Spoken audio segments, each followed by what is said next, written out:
Gotham! Gotham!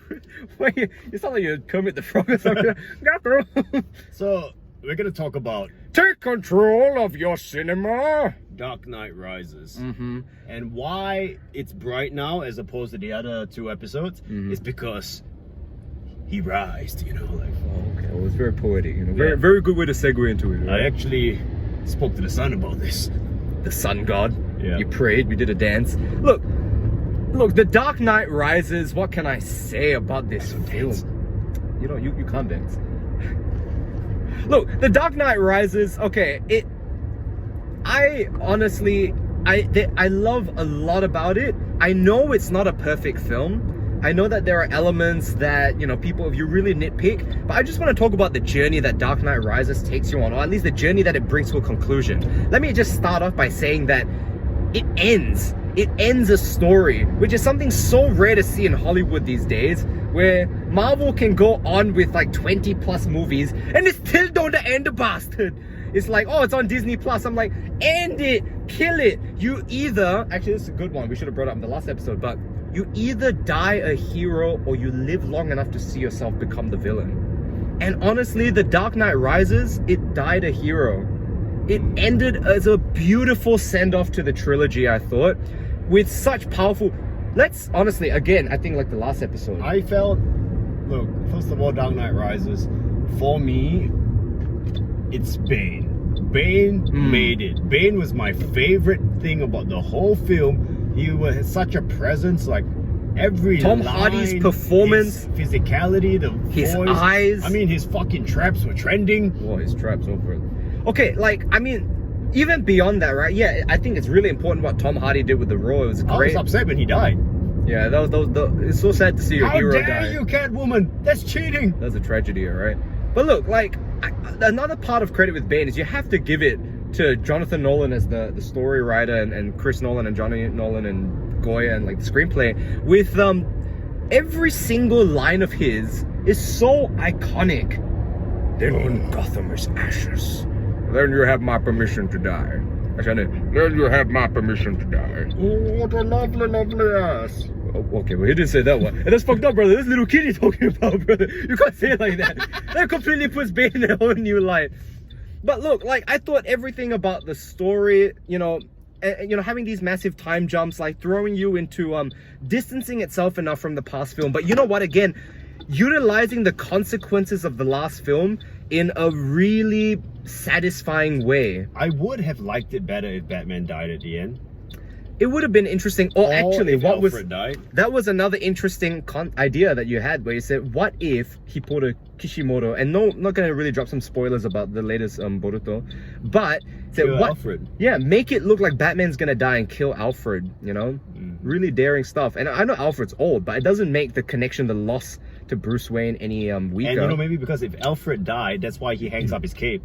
Yeah. It's like, I just can't do this anymore. That could have been a poetic thing. But like, look, I thought that, you know, with everything the way it ended, you know, it was a nice send-off. You know, it kind of alludes to this future, but without actually going like, well, we're gonna do another movie. Ooh, it's another movie. Like, it was an end. Yeah, that pisses me off, all right? Like, that's annoying as fuck. Can I say that Hans Zimmer's score, especially towards that end part, the pacing with that, and then it goes dun dun dun dun dun dun dun dun dun dun dun dun dun dun. Hans Zimmer's score throughout the entire Batman trilogy was just, oh, it's beautiful, brother. Fuck, there's so many things I want to say about this film. I thought, you know what, there was a lot of complaints, I know, for some people, where they were like, oh, how do you call it The Dark Knight Rises? Batman's barely in the movie. And I'm like, all right, first off, grow up, all right? Because the movie's about Bane, okay? It's not really about Batman. Bane, oh brother, mwah, Bane, beautiful brother. Imagine his cock, brother. He got a little mask.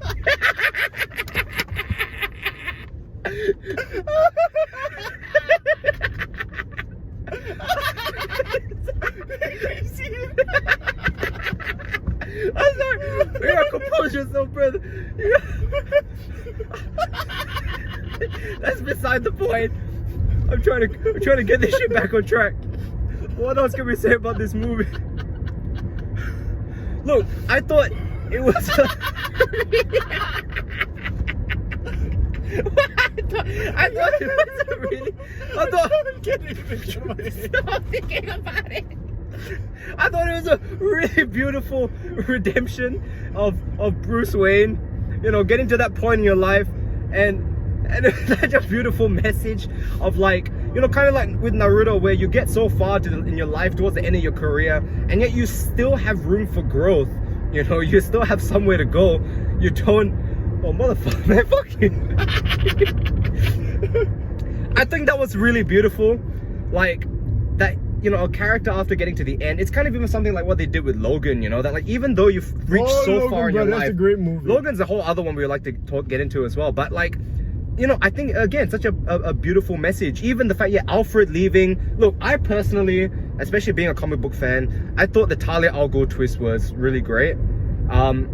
You know, it's the slow knife that turns, and it really fits in line with her whole thing of deception. Again, don't forget, this is an adaptation, and I thought it was great having, you know, how he had that little flashback in the pit, which I only realized a while later that it was actually the Lazarus pit. I think one thing that I do want to mention, like, look, we've been talking about how great Heath Ledger is. Christian Bale, obviously, right? Obviously. Christian Bale is always amazing. You know, and the cast, you know, Joseph Gordon-Levitt. Can we make a special shout out? I want to say yes. Oh yeah. Gary Oldman.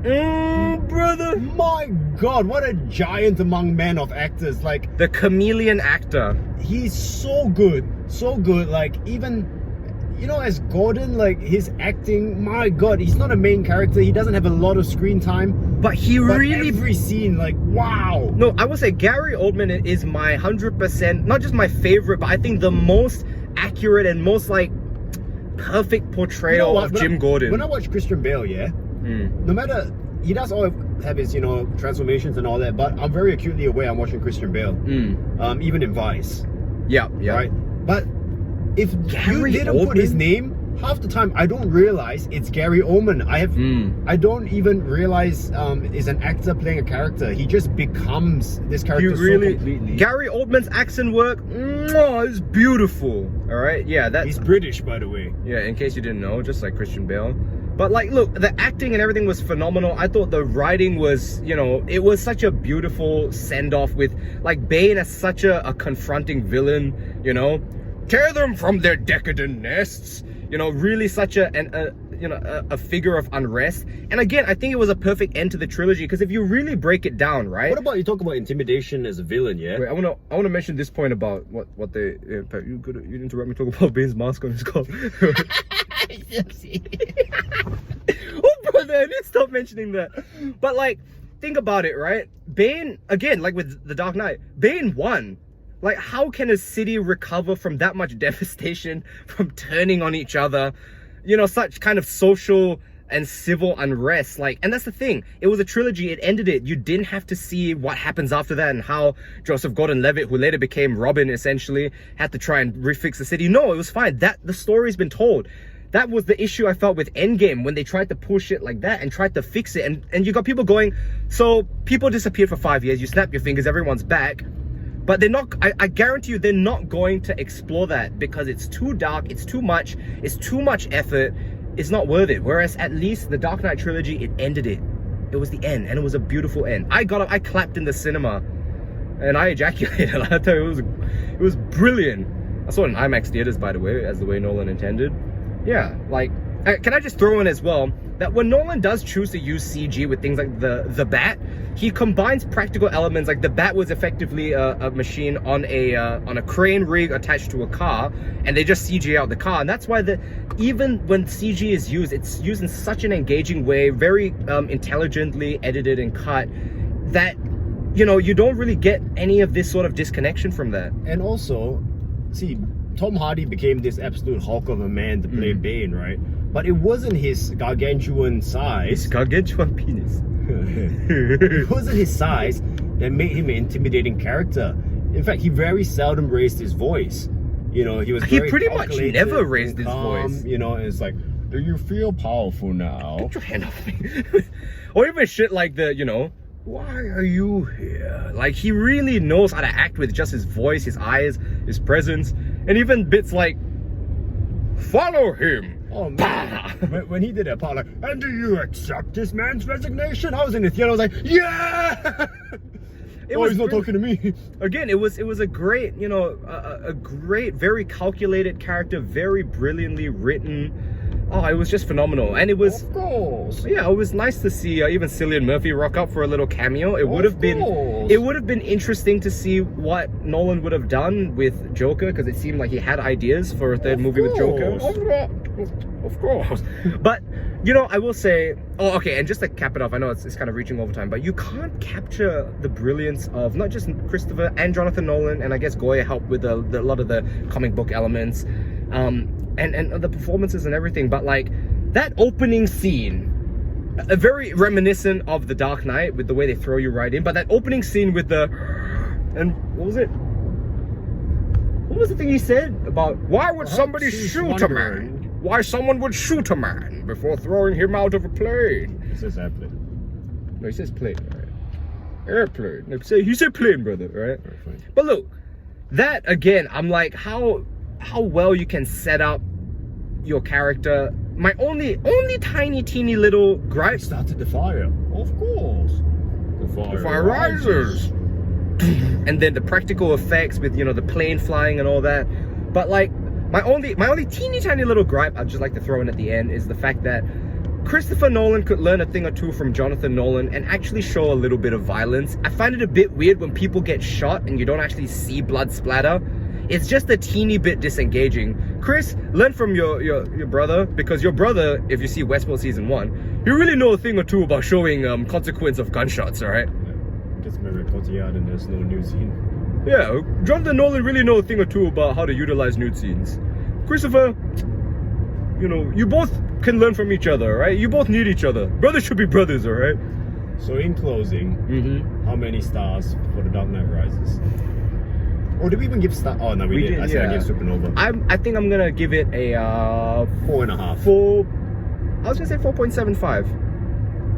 It's a pretty close. I think also there's the element of that conclusive if they had killed trilogy. Alfred, like I said, I'd give it a 5. Yeah. That's the only thing I think it's missing. I think there were a few other things in the... Because I found the ending a bit too, you know...